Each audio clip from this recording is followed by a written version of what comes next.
Bonjour à tous pour ce dimanche des Rameaux 2020. Bienvenue. Je vous invite à la prière. Seigneur, c'est aujourd'hui, en ce jour des Rameaux, que débute la Semaine Sainte, cette semaine qui commence dans la joie pour sombrer dans la trahison et la mort. Tu savais ce qui t'attendait, et pourtant tu as accepté d'aller jusqu'au bout du sacrifice librement choisi.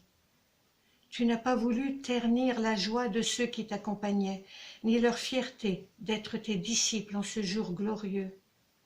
Tu as fait taire ton angoisse pour te laisser porter par l'exultation de cette foule si versatile qui t'acclame aujourd'hui, mais te reniera demain.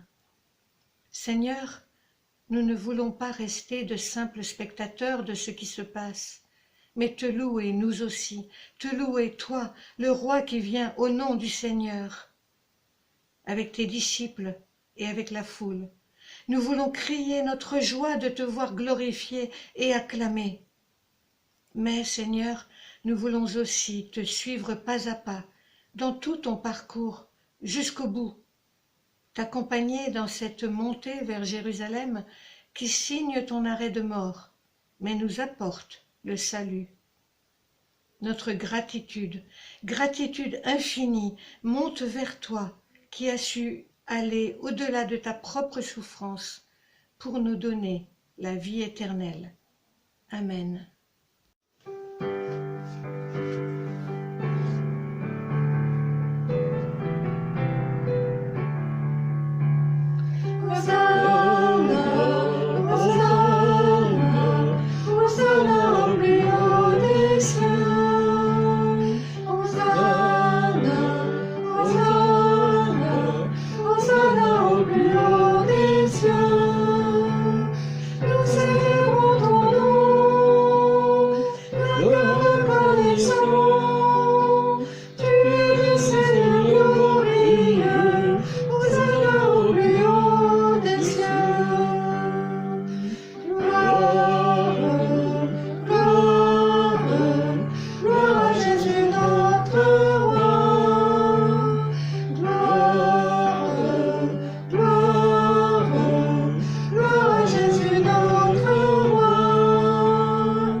Lecture de l'Évangile de Jean au chapitre 12, les versets 12 à 15, suivi de l'Évangile selon Luc au chapitre 19 à partir du verset 36.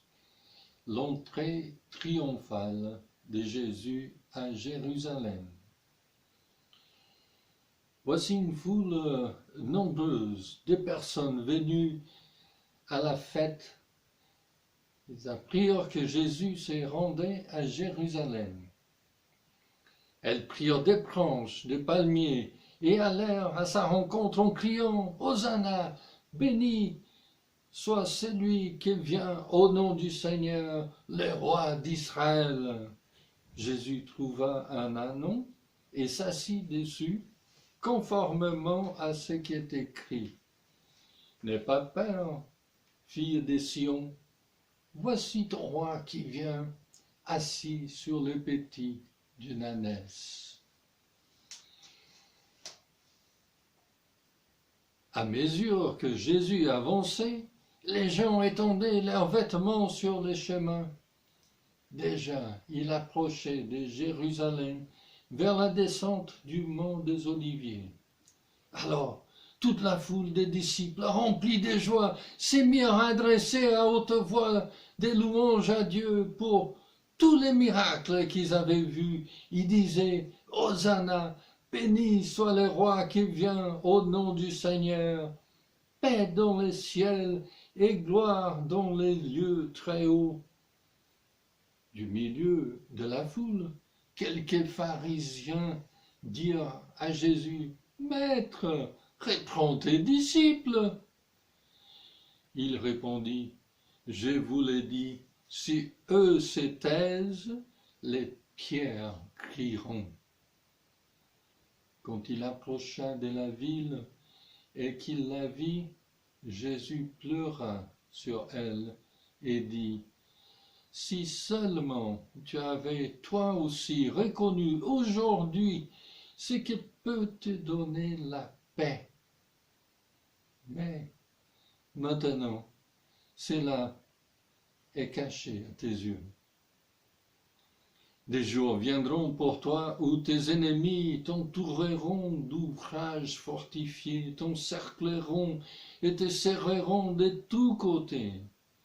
Ils te détruiront, toi et tes enfants au milieu de toi, et ils ne laisseront pas en toi pierre sur pierre, parce que tu n'as pas reconnu le moment où tu as été visité. » Hosanna, béni soit celui qui vient au nom du Seigneur. Béni soit celui qui vient au nom du Seigneur, le roi d'Israël. Paix dans le ciel et gloire dans les lieux très hauts. Avec des branches de palmiers et de rameaux, la foule exprime sa joie et sa louange en l'honneur de Jésus. Le voyant monter sur Ananon, c'est l'accomplissement de la prophétie de Zacharie que la foule voit prendre forme sous ses yeux. Jésus est bien le Messie, tant attendu, venu en tant que messager de paix. Mais la foule comprend-elle réellement cette réjouissance à laquelle elle participe? En comprend-elle la signification? Il est écrit dans Jean 12 au verset 16 que sur le moment les disciples de Jésus ne comprirent pas ce qui se passait. Mais lorsque Jésus fut dans sa gloire, c'est-à-dire lorsqu'il fut ressuscité, ils se souvinrent que ces choses étaient écrites à son sujet et que l'on les avait faites pour lui. Qu'en est-il donc de ceux qui n'étaient pas disciples de Jésus et qui étaient présents? Pourquoi étaient-ils là et ont-ils compris? Luc est le seul des évangélistes à spécifier que ceux qui s'écrient « Hosanna, béni soit celui qui vient au nom du Seigneur » est la foule de disciples. Pour Luc, c'est le rappel que les disciples de Jésus ne sont pas les seuls qui font partie de la foule qui entoure Jésus. Alors que les disciples louent Jésus, l'honneur avec sincérité, d'autres se joignent à eux pour d'autres raisons. Certains sont guidés par la curiosité, cherchant à voir de leurs propres yeux ce faiseur de miracles, ce Jésus dont ils ont entendu parler juste pour pouvoir dire qu'ils ont vu rencontrer une célébrité. Et puis, il y a les pharisiens qui sont venus pour épier ce qui se passait et dont le but principal était de retourner les cœurs et les esprits contre Jésus. On voit donc que Jésus était entouré d'une grande foule, mais avec des individus aux dispositions différentes. Jésus qui connaît les cœurs, qui connaît les incrédulités de certains, aussi les haines même d'autres, n'en continue pas moins sa marche vers Jérusalem avec ceux qui se réjouissent avec lui de sa présence et ont à cœur d'avancer avec lui sur le chemin de la vie. Mais en posant son regard sur la ville de Jérusalem, en y voyant les cœurs fermés pour certains, hostiles pour d'autres, qui ne réalisent aucunement ce qu'il vient leur apporter, Jésus pleure. Il sait qu'un grand nombre n'ont pas compris, qu'ils ne chercheront pas non plus à comprendre par la suite pourquoi il est venu, et que suivant l'effet de foule, ils changeront d'ailleurs d'attitude pour non plus l'honorer, mais en venir à lui cracher au visage. Jésus pleure et il dit « si seulement tu avais toi aussi reconnu aujourd'hui ce qui peut te donner la paix. » Mais le terme en grec utilisé ici n'est pas le fait de verser quelques petites larmes, il s'agit de pleurs, de sanglots, tels que ceux exprimés en deuil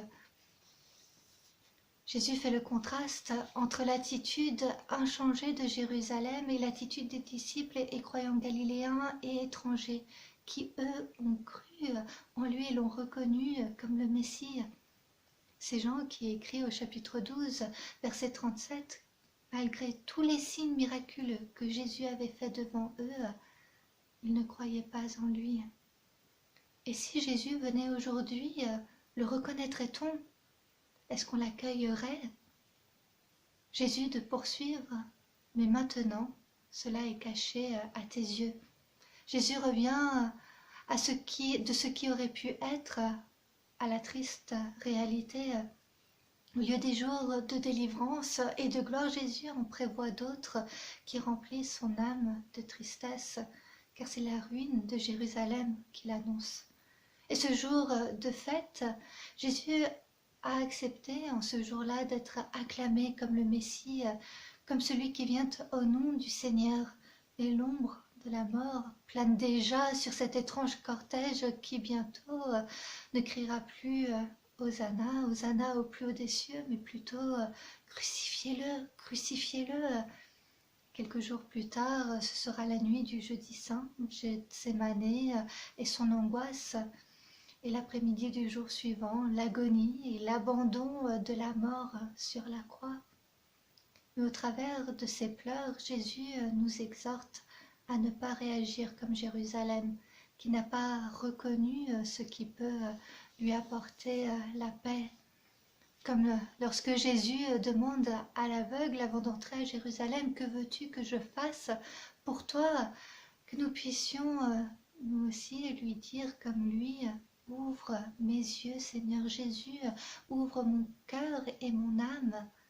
Je veux recevoir ta paix. » Aussi, lorsque nous disons « Hosanna », lorsque nous chantons des chants de louange, proclamant « Hosanna, béni soit celui qui vient au nom du Seigneur », que nous puissions prendre le temps d'assimiler ce que cela signifie pour nous.